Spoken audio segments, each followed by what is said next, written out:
My mother died from a drug overdose, and I never met my father. Eventually, I was put into foster care, and at that time I was 10 years old. I wasn't exactly a little kid nor a teenager. I was extremely awkward, and being a girl child with no guardian to look after had perks of its own. The state put me into a foster home located on the outskirts of the city the house belonged to. A woman named Mona, who was in her late 40s, she ran the foster home with 5 kids, including me. Her boyfriend often came to visit her. I never quite liked the guy. He had a very rough face. There was a huge scar on his cheek, which signified he must have been in a horrible fight, because that was nothing but a knife scar anyways. Mona seemed fond of that guy. Whenever he came, she used to dress and make up a lot. They used to go out and return late at night. By the time they came back, we were all asleep among those kids. My only friend was my roommate, Maria. Her mother left her on the road and she was put into foster care by an NGO. Every child who lived in that house had a tragic past to deal with. Mona was not a very affectionate person, but she never ill-treated any of us. She celebrated all of her birthdays on a particular day. This was probably her way of cutting the costs as much as possible. Our rooms were upstairs. Mona's bedroom was the biggest room in the house. She slept downstairs. I was playing with Maria in the backyard. One day she accidentally fell from the swing and hurt her leg. I went to call Mona and knocked on her bedroom door. As she opened, I noticed multicolored wallpaper stuck on the walls of her entire room. There were flowers and butterflies printed on them. I stood in awe, seeing the grandeur of the room. Her room seemed like a different world altogether. Because of those vibrant wallpapers, she went to get Maria, but I stood there and kept looking around. Mona got busy with Maria in the living room. I was taking a close look at the wallpaper when suddenly a woman whispered in my ear, "Help me!" I jumped back immediately out of shock.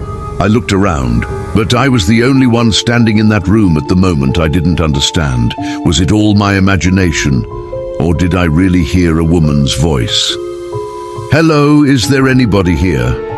I said nervously. No reply came back, but I started to hear a whispering sound.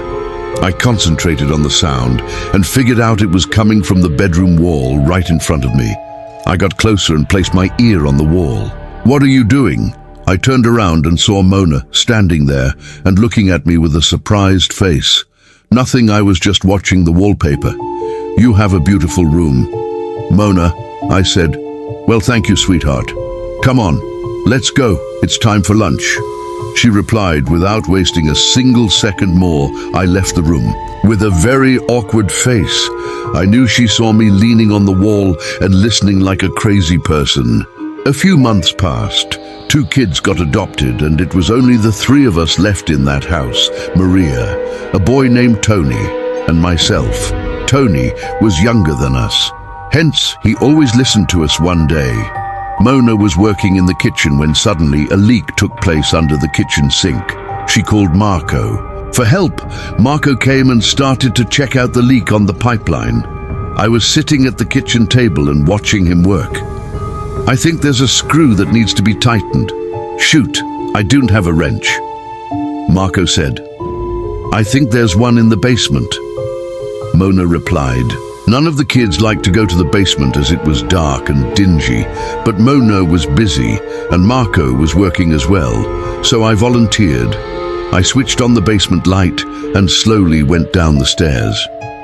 The basement had a funky smell, probably because it had no window or vent as such to let the air flow. On the right corner stood a wooden shelf I saw the wrench sitting on the wooden shelf.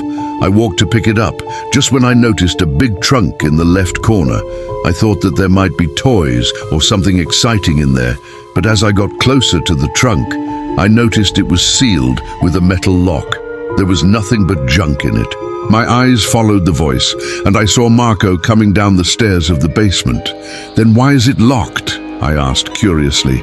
Marco watched me for a moment and then walked to the shelf, picking up the wrench.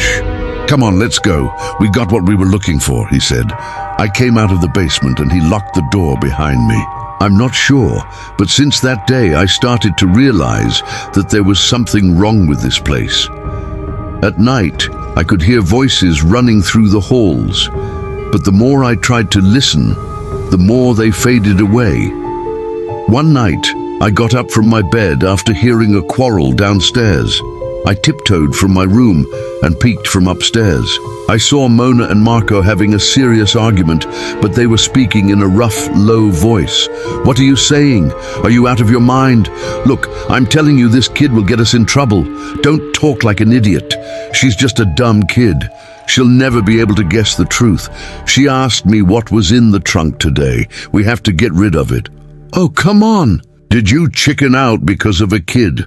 Don't you remember how fooled the cops in California were? Listen, darling, there's nothing to worry about. Okay, just relax. I will keep the basement locked at all times from now on. Happy? Yeah, that'll be better. I'll look for a place to get rid of the trunk soon." They went to their bedroom, and I returned to my bed. What could be inside that trunk? I kept thinking. From that day, Mona always kept the basement door locked, but they couldn't keep the mystery hidden for long. It was a Saturday night. Mona and Marco were out.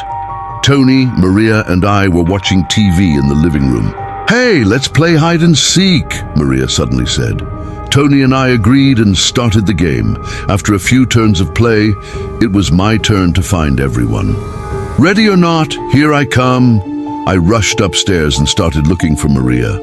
I easily managed to find Tony as he hid under the bed, but Maria was nowhere to be found. I realized that she might have hidden downstairs. I rushed downstairs, and after checking the entire living room, the only place left to hide was Mona's bedroom. I pushed the door of Mona's room and said, "I know you're hiding in here somewhere, Maria." I smelled a strong chemical in Mona's room. The odor was coming from the walls. She had sprayed something on the wallpaper, which made her room smell like hospital cabins. I walked close to the right wall and checked the vibrant wallpaper pasted on it. As I touched the wallpaper, it felt wet. It became clear that there was a weird liquid applied all over it. Suddenly, Maria came out of Mona's cupboard and tried to play a scary prank on me. As she went to grab my neck from behind, I turned around and skillfully dodged her, which resulted in her stumbling into the wall. As soon as she fell onto the soggy wallpaper, she accidentally tore it, creating a hole. Hundreds of ants and spiders started crawling out. It was clear that these insects lived underneath the wallpaper. We were absolutely terrified and ran out of the house crying. Our next-door neighbor, Mr. Stewart, came rushing to our house. He got inside Mona's room and, I don't know why, immediately called the cops. Within 15 to 20 minutes, the cop cars came. We saw Mr. Stewart telling them something with a fearful face. The cops broke into the basement and a horrible truth shocked us all. Mona and Marco were none other than convicted murderers who robbed and killed people in California. They had murdered around 6 to 7 people and magically found a way to hide the corpses. The cops found that the bones of those victims were kept in that trunk. They would never have been able to discover what happened to the victims' bodies if not for the day Maria accidentally scratched the wallpaper. Yes, Mona and Marco skinned their victims and turned their skin into house wallpaper. They were no professionals, hence they couldn't preserve the skin properly, which attracted insects. They were trying to drive the insects away by using chemicals, but couldn't hide their grotesque crime. When the cops handcuffed Marco and Mona, I was standing at the house porch with Maria and Tony. While walking towards the cop car, Marco looked at me and then to Mona. "I told you that kid would get us in trouble. I should have choked that Zish right in her sleep," he said. That day, I still can't forget his blood-red eyes and how much he wanted to kill me. Now it all made sense to me. The woman's voice from the wall, those whispers running around the house, but I couldn't tell anyone. I knew no one would believe me. I was just lucky that I didn't end up in their trunk or on their wallpaper. Before starting the story, I would suggest you go subscribe to the channel. It turns out that most of you who watch me aren't actually subscribed. So if you like the content and want to support the channel, go ahead and subscribe and hit the bell. It's free, and you can always change your mind later. I am a foster mom. I've been running this small foster home for 6 years now. I grew up as an orphan. Hence, I feel bad for every kid who has to live without parental care. A friend of mine runs an NGO that helps these foster kids get adopted into loving, caring families. At times, my name is Michelle, and this is the story of a new kid whom I just took under foster care. It was a Tuesday morning. I was making breakfast for my other kid, a 9-year-old girl who was also under my shelter. I was busy making pancakes when Jenny said from the other room, "Mommy, your phone is ringing, someone's calling you." I realized I left my mobile in a hurry in the bedroom, so I ran to get it. I was late, and the call got disconnected before I could pick it up. When I returned, I saw Jenny was all dressed and waiting for breakfast to leave for school. I quickly served her the pancake. "Here you go, Jenny. I made your favorite." She smiled and started to eat. 10 minutes later, her school bus arrived. I walked her to the bus and she waved goodbye. I was about to enter when my phone rang again. This time I rushed to pick it up. It was my friend Kate who runs the NGO. "Hey Kate, sorry I couldn't take your call earlier. Jenny just left for school." "No problem. Listen, there's a boy about to arrive at our NGO. He's 7 years old and unfortunately recently lost his parents in a plane crash. The boy has an uncle working overseas, so there's a chance he might go up for adoption. But until that happens, I want you to take care of him. I'll come by with the lawyer and other legal papers tomorrow and also drop off the kid at your house. Is that okay?" "Oh sure, tomorrow evening I'm free." "It is then. See you." After the phone call, I went to buy groceries for tomorrow's dinner. I felt emotional thinking about this poor little child who just lost his parents. I wanted to give him a warm welcome, so I decided to cook something nice. I bought good quality meat, fresh veggies, sweets, and chocolate. When Jenny came back from school, I sat her down and said, "Jenny, tomorrow we are going to have another member in this house. A little boy will come and live with us." Jenny got excited and said, "Wow, I can have a little brother now." I smiled and hugged her for being such a sweet girl. The next day, Jenny and I decorated the entire house with balloons and colorful paper chains. Around 7 p.m. the doorbell rang. Jenny rushed to the door and opened it with a big smile. Kate was standing there with a small blonde-haired, blue-eyed boy, and beside them stood a man in his late 50s. I guessed him to be the lawyer of the boy. "Please, come on in," I said joyfully. They all came and sat in the living room. Kate looked at Jenny and said, "You're becoming such a pretty girl." Jenny blushed in happiness. She then looked at the little boy and said, "You're my little brother, right?" We all laughed at her adorable words. Except the little boy. He sat down like a robot, didn't talk, didn't smile even once. Kate said, "Luke, say hi to your sister. This is going to be your home now. You'll be very happy here."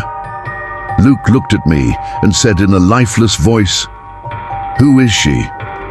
"Oh, that's Michelle. She's going to be your best friend from now on," Kate replied. I smiled at him, but he kept staring at me lifelessly. His face was so blank that after some time, his stare started to make me feel weird. We all discussed the legal terms and conditions in detail. It was good to know that Luke's parents had left him enough money to have a sustainable life ahead.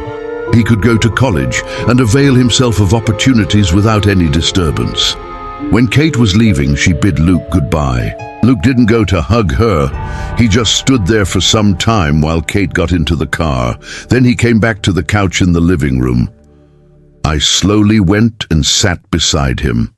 I knew how much trauma this kid had gone through, so I said in a soft voice, "Luke, do you want to get some ice cream?" He kept his head down and didn't answer. Jenny said, "Maybe he's tired, Mommy." I smiled and said, "I guess you're right. You keep watching Luke. I'll go make your bed." I heard Luke asking her, "Is she your real mom?" Jenny smiled and said, "No, but I like calling her my mommy. She's nice. She's going to take good care of us." I prepared their beds. I arranged a bunk bed for both of them. Jenny slept on the upper bunk, and I tucked Luke into the lower bunk. I kissed them goodnight, and Luke turned to the other side of the wall. I went to my room and lay down. I don't remember the exact time, but I woke up with a strange feeling. With my sleepy eyes, I saw Luke standing right in front of me, breathing heavily. The entire room was in complete darkness. I thought he might be feeling sick, so I turned on the bedside lamp and almost screamed in fear. Luke was standing there looking at me. His eyeballs were pale white. I don't know how, but his eyes were turned upside down, revealing the pale white part. I spoke in a fumbled voice. "Luke, what happened to you?" He blinked once. "My mom is calling me. She's waiting for me in that blue house. My mom, she keeps calling for me." I picked him up from the ground, shouting, "Jenny, Jenny!" Jenny came running. "What happened, Mommy? Call Kate right now, please, just call her." Jenny called Kate, but she didn't answer. I put Luke on the bed. I was so scared that I couldn't sleep the entire night. Jenny also stayed awake with me the whole time. The next morning, when Luke woke up, I asked him, "Do you remember what happened last night?" Luke stared at me without saying a word. Kate came to see him within a few hours after receiving my message.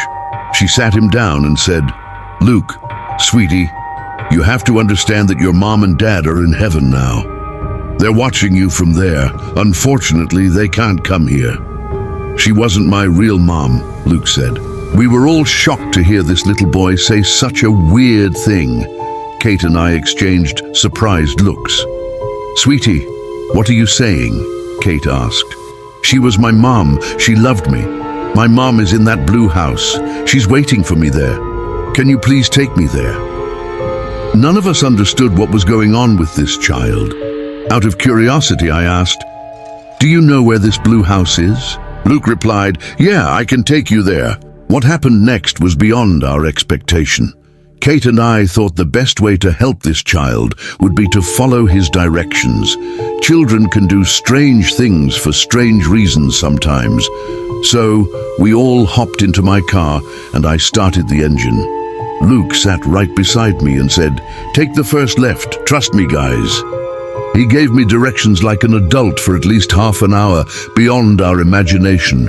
After taking the last right turn, we arrived near a huge lake. On the side of that lake stood a small wooden blue house.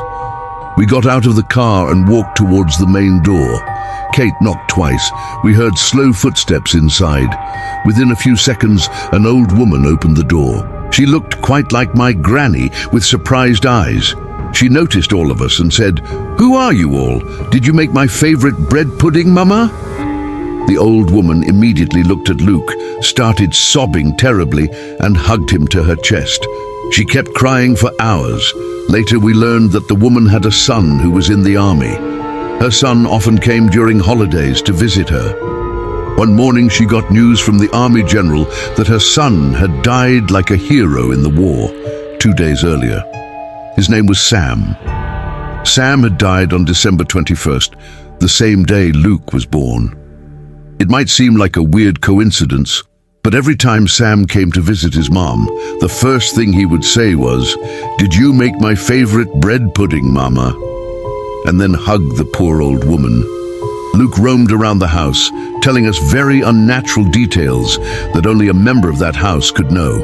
Even more terrifyingly, the old woman showed us her son's childhood picture. It was none other than Luke. At that moment, I realized that Luke had some mysterious connection with this family. Everything he said, every detail he knew about the house and the old woman's habits was impossibly accurate. It was as if he had been there before, or had some memories of a life he had never lived. Kate and I exchanged anxious glances. We didn't know whether to be amazed or frightened. Luke stood calmly, almost like he belonged there. His little face was pale but serene, completely contrasting with the emotional chaos around him. The old woman continued crying and hugged Luke tightly. "You're back, Sam. I've been waiting for you all these years," she whispered between sobs. Kate's jaw dropped. I felt my own heart pounding. How could a 7-year-old boy be her son? How could this be possible? "Mom," Luke said softly, calling her Mom just like he had before. The truth seemed impossible, yet all the signs were undeniable. He knew the house, the habits, and even small secrets that no stranger could possibly know. Kate whispered to me, "Michelle, this is unbelievable. I've never seen anything like this." I nodded silently. I didn't know what to say. There were no logical explanations, yet the evidence was staring us in the face. Luke's presence, his knowledge, and the old woman's reactions all pointed to a reality that defied explanation. We decided to stay for a while and observe. Luke roamed around the house, touching objects, pointing out things only the original Sam would know. It was uncanny. Every detail matched perfectly with the old woman's memories, down to the smallest household objects. It was clear that this boy, Luke, was far more than he appeared. Something extraordinary, perhaps supernatural, had connected him to this family, to this house. We spent hours in the blue house, and Luke continued showing uncanny familiarity with the surroundings. Every corner, every piece of furniture, every little detail. It was as if he had grown up there.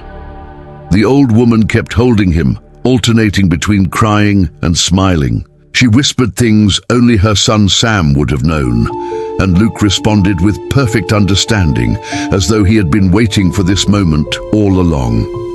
Kate and I were both amazed and unsettled. This was beyond anything we had ever encountered.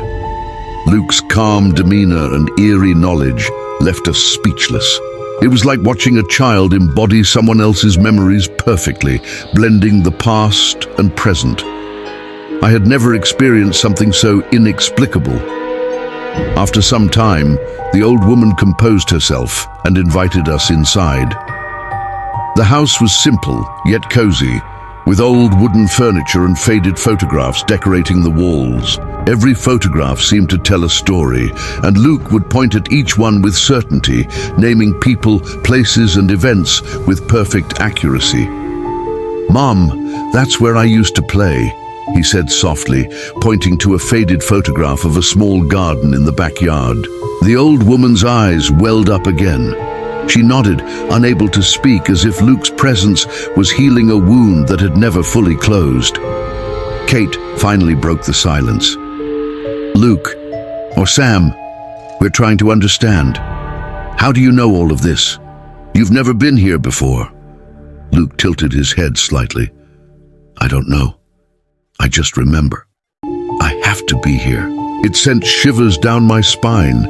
His voice was calm, almost as if he had accepted something we could barely comprehend. I could feel an unspoken connection between him and the old woman, one that defied explanation. The rest of the day passed in quiet observation. We sat in the living room, listening to Luke recount memories of his childhood. He described things that were never spoken aloud to anyone: the smell of the bread pudding, the sound of the wind in the trees outside, the laughter of his mother calling him from the kitchen. Every description was precise and exact, confirming that this child held memories of someone else, someone who had lived and loved in this house long before. As night fell, the atmosphere became almost surreal. The soft glow of the lamps reflected on the wooden walls, and Luke continued to move calmly from room to room, touching objects and occasionally speaking to the old woman in quiet, intimate phrases. It was like witnessing a reunion that transcended time. Kate whispered to me, "Michelle, this is extraordinary. I don't know if we should intervene or just let it happen." I nodded silently. Something told me that whatever was happening, we were only observers in a story far bigger than us. Luke's presence here wasn't just coincidence. It felt like destiny, like he had returned to reclaim something that was his, something lost but never forgotten. Finally, the old woman asked Luke if he wanted to stay. He nodded quietly. It was the first time I saw a small smile appear on his face, a genuine one. I realized that he had found peace in a place that had always been a part of him. even if he had never physically been there before. As we prepared to leave, the old woman hugged both Kate and me, tears streaming down her face. "Thank you for bringing him back," she whispered. "He's finally home." Driving back, I couldn't stop thinking about what we had witnessed. Luke wasn't just a foster child. He was part of a story that connected the past and present in ways I couldn't understand. I had seen something supernatural, something miraculous. And yet, despite all of it, he was just a little boy, fragile and deserving of love, finally finding his way home. After returning from the Blue House, Luke seemed calmer than ever before. The lifeless stare that had haunted me the first night was replaced with a subtle sense of peace. It was as if a part of him had been waiting for that reunion for years. And finally, it had been fulfilled. Jenny was ecstatic to have her little brother happy and smiling, even if she didn't fully understand the mystical connection. I tried to go about my usual routine, but my mind kept returning to the Blue House, the old woman, and Luke's uncanny knowledge. What I witnessed was more than just strange, it was unexplainable.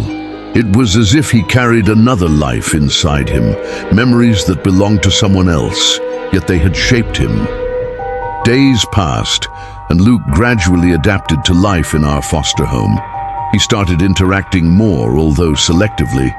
Some nights, he would whisper softly in his sleep, repeating phrases that didn't make sense to me at first. I listened closely and realized he was recalling moments from the Blue House, the laughter of his mother, footsteps on the wooden floor, the aroma of bread pudding in the oven. It was like watching echoes of the past play in front of me. Jenny, oblivious to the eerie truths, continued to be an incredible sister. She would play and talk to Luke, often trying to get him to join her in games. Luke began to respond occasionally, small smiles breaking through his previously blank expression. It was heartwarming, yet unsettling, knowing that the boy had lived through trauma and a life he hadn't fully experienced himself. Kate visited regularly to check on Luke's progress. Each time she came, he greeted her politely, but never hugged her or smiled fully. It was as if part of him remained tethered to the Blue House, still connected to his other mother and memories of Sam. Kate and I often discussed the psychological and possibly supernatural aspects of what we witnessed. We couldn't reach a conclusion, but we both agreed Luke needed love, patience, and understanding more than anything. One evening, I found him sitting alone in the living room, staring out the window at the sunset. I quietly sat beside him. "Luke," I said softly, "do you ever think about that house?" He turned to me, his pale blue eyes reflecting the fading light. "I remember everything. That house, Mama. I feel like I belong there, but I'm here now." I nodded, understanding that he carried two worlds within him. The one he was born into, and the one that had waited for him across time. I hugged him gently, and for the first time, he leaned into me without hesitation. It was a fragile connection, but a connection nonetheless. That night, I reflected on the events that had unfolded over the past few days. From Marco and Mona's horrifying secrets to Luke's inexplicable link with the Blue House, life seemed stranger than fiction. I realized how delicate and mysterious the lives of children in foster care could be. Their experiences, traumas, and even unknown connections could shape them in ways beyond comprehension. In the days that followed, I made it my mission to ensure that Luke felt safe, loved, and understood. I provided him with structure, warmth, and care, letting him slowly heal from the layers of loss, confusion, and supernatural experiences. Jenny remained a source of joy and comfort, her innocence providing a balance to Luke's profound depth. Though the story of the Blue House, the old woman, and Luke's past seemed surreal, it had taught me a valuable lesson. Sometimes the extraordinary hides within the ordinary, and the past, no matter how distant, has a way of finding the present. Luke's journey was far from over, but for the first time, he had a chance to live a life of safety, love, and family, something every child deserved, whether their story was ordinary or extraordinary. Weeks passed, and Luke's adjustment continued steadily. He began to show subtle signs of curiosity and joy, traits that had been hidden behind his lifeless demeanor. Small things, like helping Jenny set the table or quietly observing the birds outside, brought a faint but genuine smile to his face. These little moments were proof that he was slowly reclaiming a sense of normal childhood, even with the weight of past memories lingering inside him. Kate visited frequently, bringing books and activities meant to stimulate his mind. She encouraged him to draw, write, and talk about his feelings. Initially, Luke resisted, his hands hovering over the pencils but never making contact. One afternoon, however, he surprised us all. He carefully drew a picture of the blue house, every window, door, and detail exactly as it appeared in reality. Kate and I exchanged glances, unable to contain our astonishment. The precision was uncanny, down to the tiniest features of the wooden walls and the garden outside. Jenny, excited by Luke's drawing, clapped her hands. "It's perfect! You remembered everything," she exclaimed. Luke simply nodded, his expression unreadable. I realized then that he had memorized every detail of the blue house as though he had truly lived there, a life that was not his own, yet deeply embedded within him. One night, Luke came to my room again, quietly standing at the doorway. "Michelle," he whispered, "I want to see Mama again." I felt a pang of sadness and confusion. "Luke, she's not here anymore," I said gently. "I know, but I want to talk to her," he insisted. I held him close and tried to comfort him. "We can remember her together. We can talk about her, think about her, and honor her memories." That night I stayed with him, listening to him recount small, intimate moments from the blue house, the smell of freshly baked bread pudding, the soft creak of the wooden floors, and the gentle laughter of his mother. Every word he spoke seemed to bridge the impossible gap between past and present. Days turned into weeks, and Luke's connection with the blue house memories became a part of his everyday life. He would occasionally speak of the old woman, call her Mama, or describe events that had never happened in our home. Kate and I encouraged him to express himself, believing that acknowledging these memories was crucial to his emotional growth. One afternoon, Luke and Jenny played outside in the yard. They were laughing, chasing each other around the garden.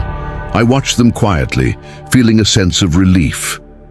Despite the trauma and the extraordinary circumstances surrounding his arrival, Luke was beginning to experience the simple joys of childhood, a childhood that had been cruelly interrupted but was now slowly returning.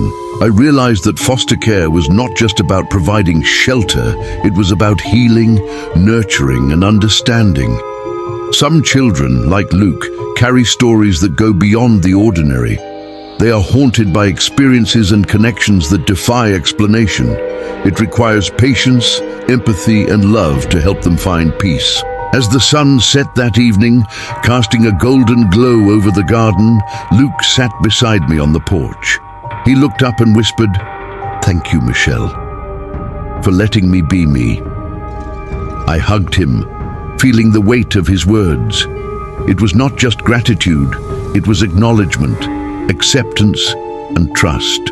Luke had begun his journey to heal, to integrate the extraordinary past with his present, and to finally find his place in the world. From that day on, life at our foster home gradually returned to a sense of normalcy, yet it was forever changed.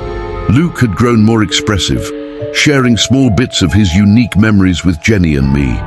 We learned to accept the strange circumstances surrounding him without judgment, understanding that his past, though extraordinary, was a part of him. Kate continued her visits, bringing educational materials and activities to help him cope. Luke began to enjoy reading short stories, painting, and even simple puzzles. Every time he drew or wrote, subtle details from the blue house appeared in his work. The pattern on the wooden floor, the curtains, or even the way sunlight fell through the windows. Kate and I often marveled at his talent and uncanny precision. One evening, Luke came to me holding a small piece of paper he had drawn on. "Michelle," he said softly, "this is for Mama." I carefully looked at the paper. It was a detailed drawing of the old woman sitting at the table with a plate of bread pudding. Luke had captured her exact expression, the wrinkles, the tears, and even the gentle posture of her hands. I was speechless. "This is beautiful, Luke," I whispered. "I'm sure she would love it."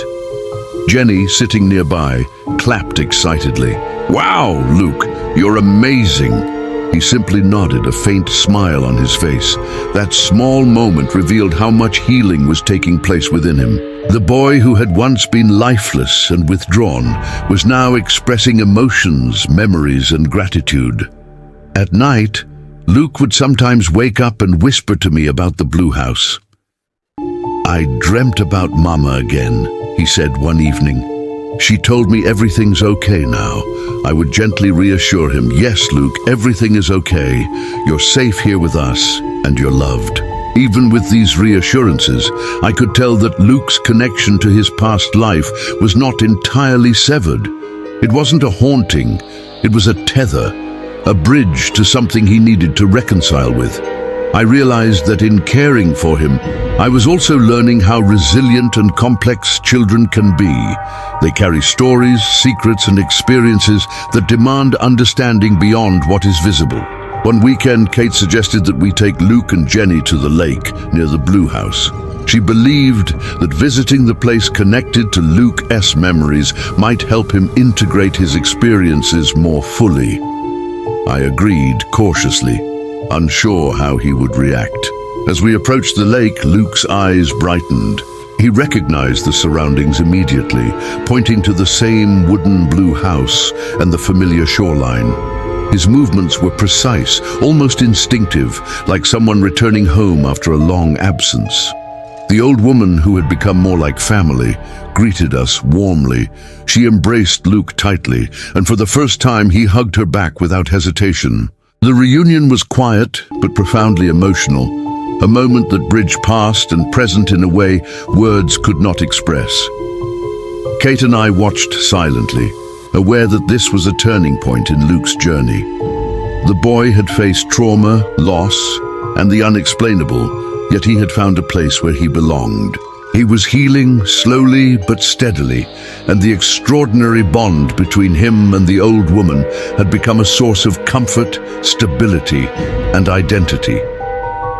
As we returned home that evening, Luke looked out the car window, a calm serenity in his eyes. I realized that life's mysteries could be both terrifying and beautiful. Some children, like Luke, carry stories that are beyond understanding, yet with love, patience, and guidance, they can reclaim their childhood and begin to heal. In the weeks following our visit to the Blue House, Luke began to show remarkable progress. He started speaking more freely, expressing his thoughts, and even laughing spontaneously, something we hadn't seen in him before. Jenny's excitement was contagious, and she took every opportunity to include him in her games and conversations. Slowly, our home felt alive with their shared laughter and playful energy. Kate and I continued to support Luke's emotional growth. We encouraged him to tell stories, paint, and write. One afternoon, he painted a picture of the lake and the Blue House, capturing every detail: the wooden walls, the garden, and even the reflection of the sunlight on the water. Jenny clapped and said, "Luke, that's exactly how it looks." Luke smiled faintly but didn't speak. It was as if he had internalized the memory so deeply that words were unnecessary. I realized that he was processing his past in his own unique way, using art and observation as a bridge to reconcile his extraordinary experiences. As the days passed, I noticed subtle changes in Luke's behavior. He started asking questions about our home, our family, and even his own past. One evening, as I tucked him into bed, he whispered, "Michelle, will Mama ever see me again?" I held him close and said gently, "She's always with you, Luke. In your memories, your heart, and the love you carry, and she's happy knowing you're safe and loved here." He nodded quietly, comforted by the reassurance. For the first time, he seemed fully aware of his dual reality, the life he had known in the Blue House and the new life he was beginning with us. Kate suggested that we keep a journal for Luke where he could document his thoughts, dreams, and memories. It became a safe space for him to explore his emotions. He drew, wrote short sentences, and even described moments from the Blue House in detail. The journal became a bridge between his past and present, helping him process experiences that no one else could fully understand. One evening, while reading through his journal, I realized just how extraordinary Luke's mind was. He had captured moments with perfect clarity, the way the old woman's hands trembled when she hugged him, the scent of freshly baked bread, pudding, the creak of the wooden floors, and even the gentle rustling of leaves outside the Blue House.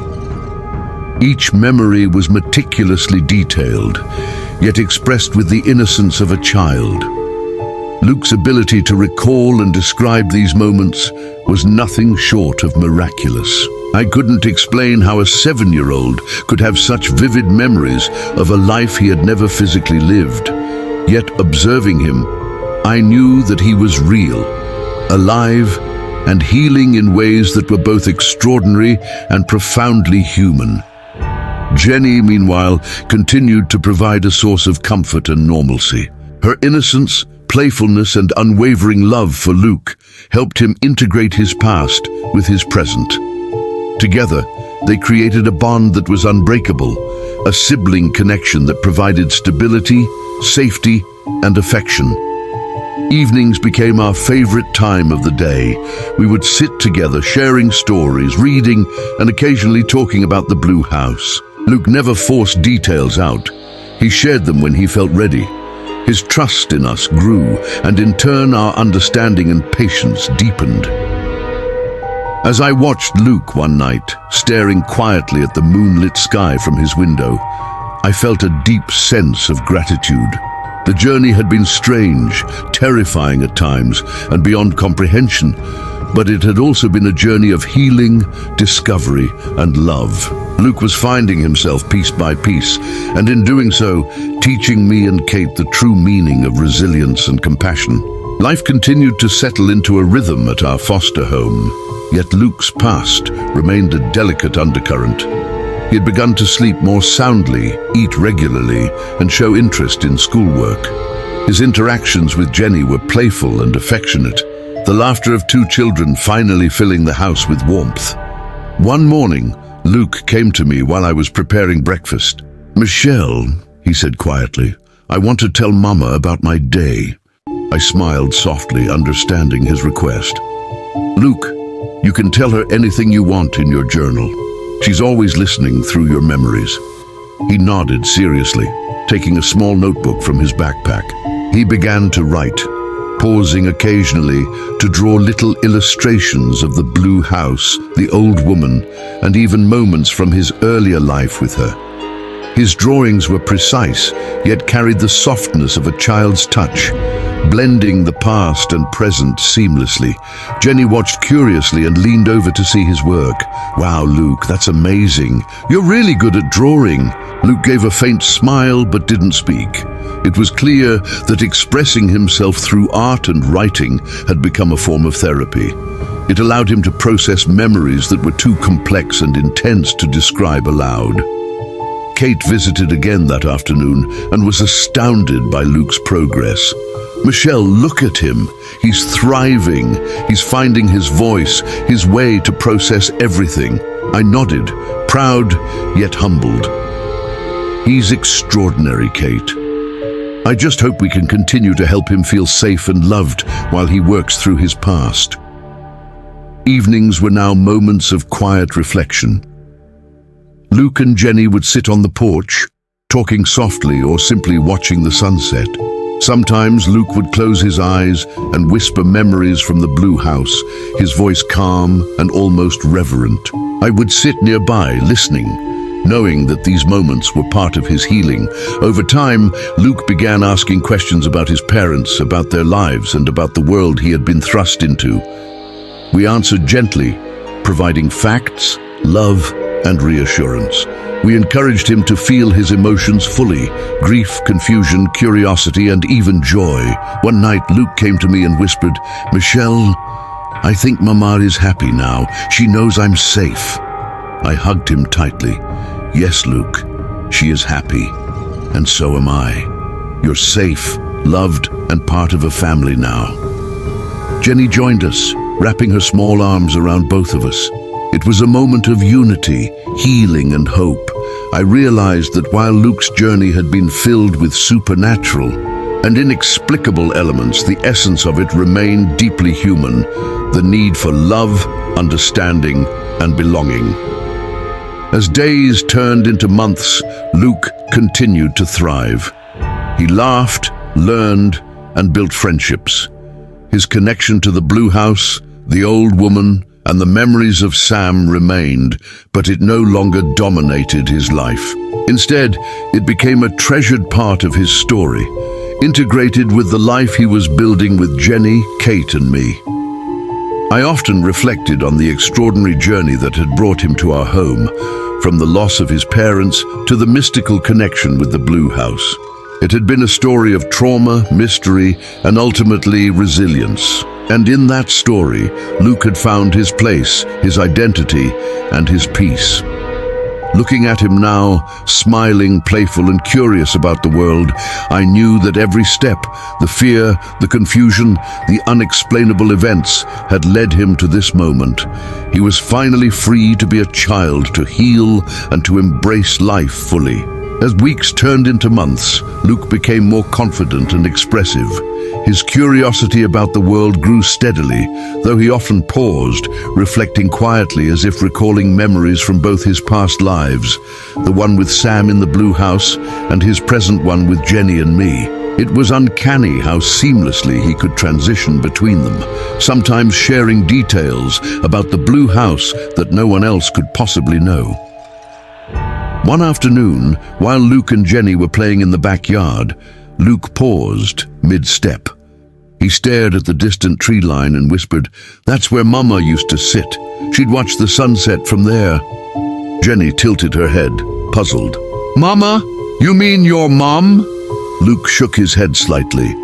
"Not the one here. My Mama in the Blue House. She's still waiting for me." I watched silently, my heart aching with empathy. It was clear that his connection to his past wasn't just memory, it was a presence, something he carried in his soul. While he thrived in our care, a part of him was eternally tied to the Blue House and the old woman who had become like a mother to Sam. Kate visited that evening, noticing Luke's fixation on the tree line. "Michelle, he's remarkable," she said softly. "I've worked with many foster children, but I've never seen anything like this. He's holding on to something that's not just memory, it's almost spiritual." I nodded in agreement.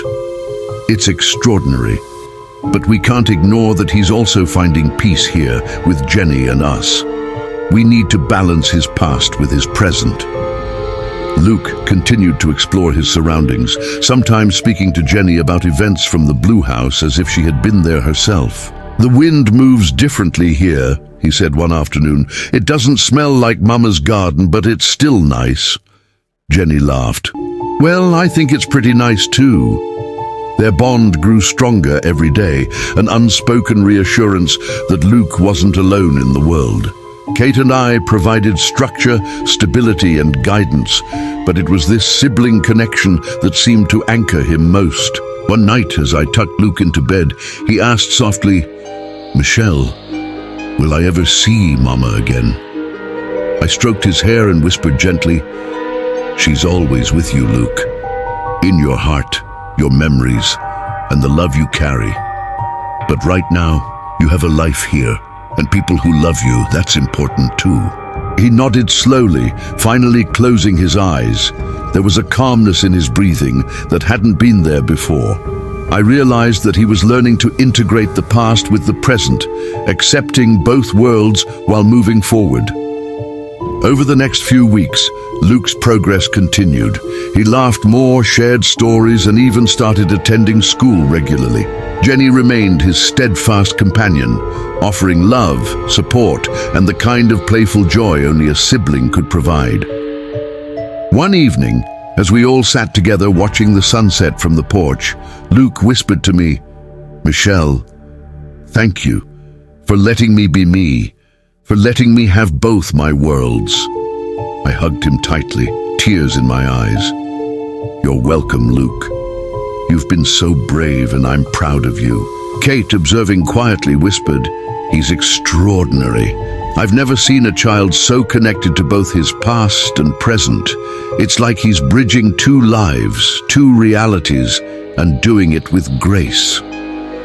I realized then that Luke's story wasn't just about trauma or loss.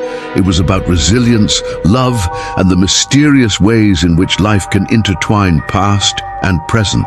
He had survived unimaginable circumstances, found a place of belonging, and was beginning to truly live again. That night, as Luke slept peacefully beside Jenny, I felt a profound sense of hope. His journey had been extraordinary, but it was far from over.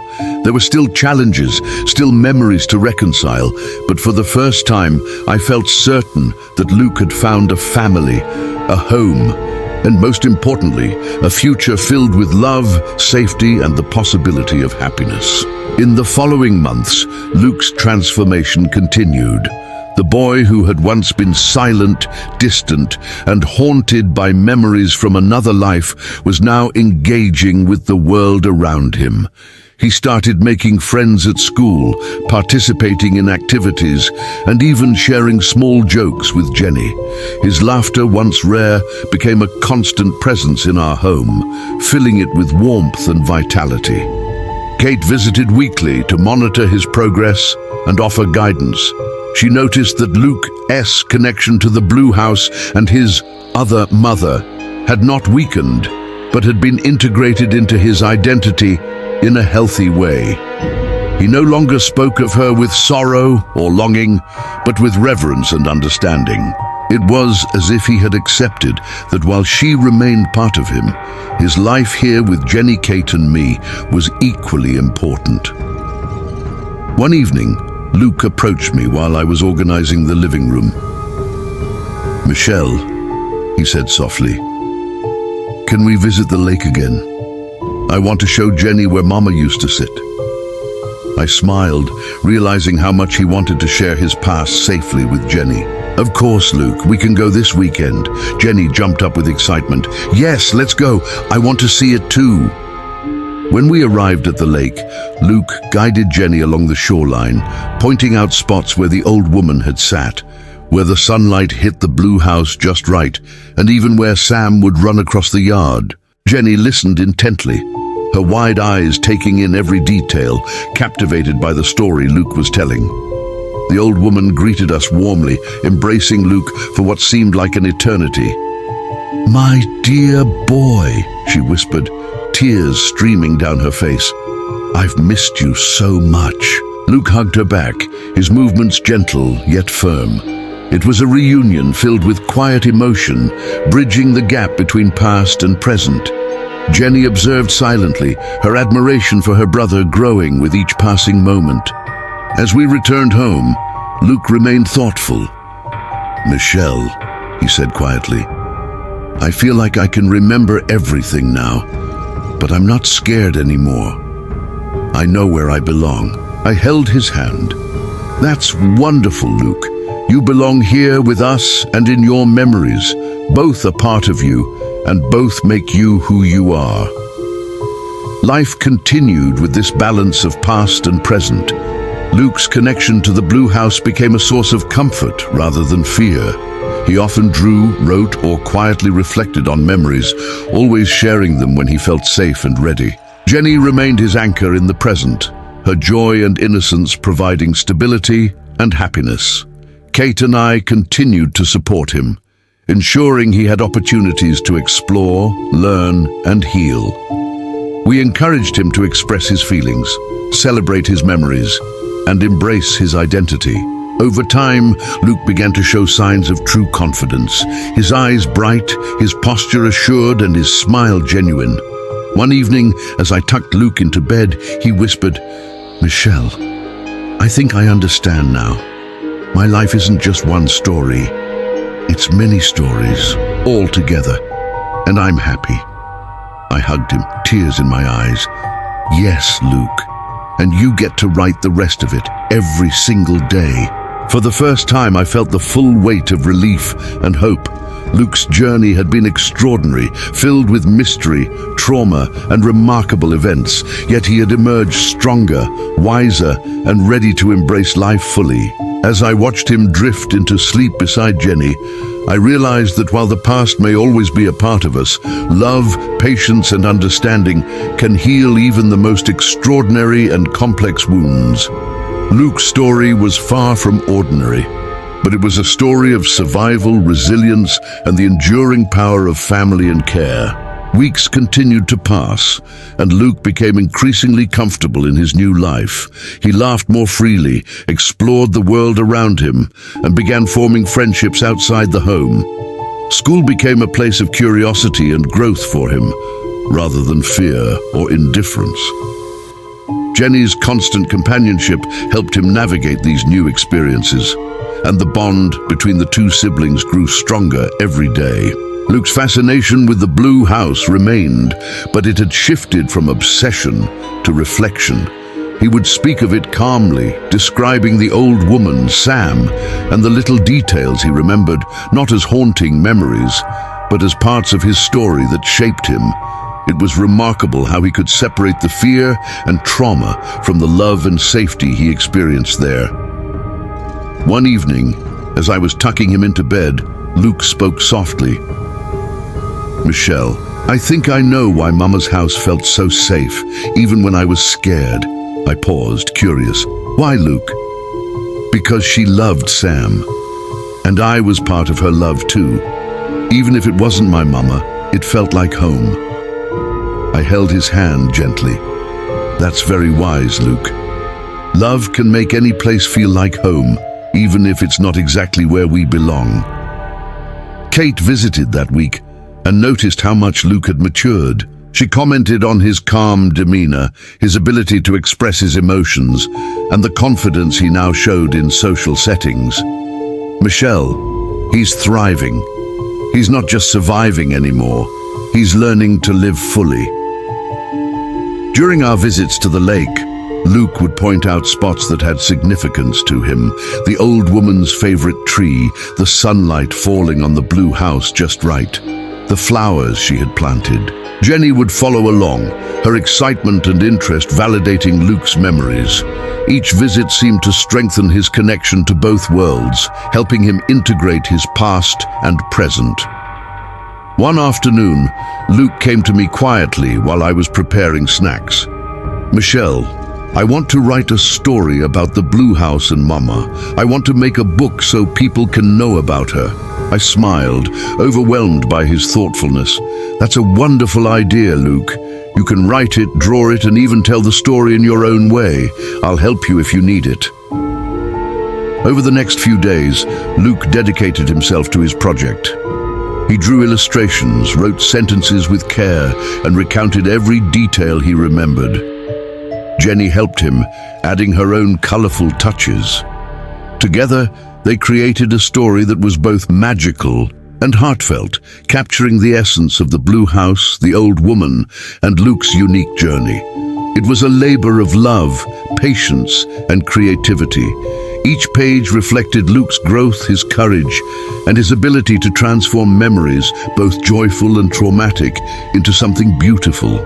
One evening, after finishing a chapter, Luke whispered, "Michelle, I feel like Mama would be proud.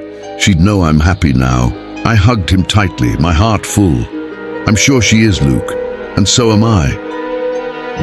That night, as Luke and Jenny slept peacefully, I reflected on the journey we had all taken together. From trauma, mystery, and fear, we had arrived at a place of love, trust, and healing. Luke's extraordinary story, with its unusual and supernatural elements, had been transformed into hope, resilience, and a bright future. Luke's story continued to unfold, yet now it was filled more with laughter, discovery and learning than fear or confusion. His connection to the Blue House remained, but it had evolved into a source of inspiration rather than distress. He drew, wrote, and sometimes whispered stories to Jenny, his imagination blending the real and the remembered. One afternoon, as we were baking cookies in the kitchen, Luke paused and looked at me seriously. "Michelle, I think I understand now. Everything that happened, it helped me get here, to this home, to Jenny, to you." I knelt down beside him, touched by his insight. "That's very wise, Luke. Sometimes the past shapes us in ways we don't always see at first, but it brings us to the people and places where we belong." Jenny, who had been sprinkling chocolate chips on the cookies, piped up cheerfully, "And we get to eat cookies too." Luke smiled, and for the first time, it was a full, genuine smile, one that radiated contentment, acceptance, and belonging. Over the following weeks, Luke's schoolwork improved remarkably. He started reading aloud, writing stories, and interacting with teachers and classmates confidently. His artistic talents flourished as well.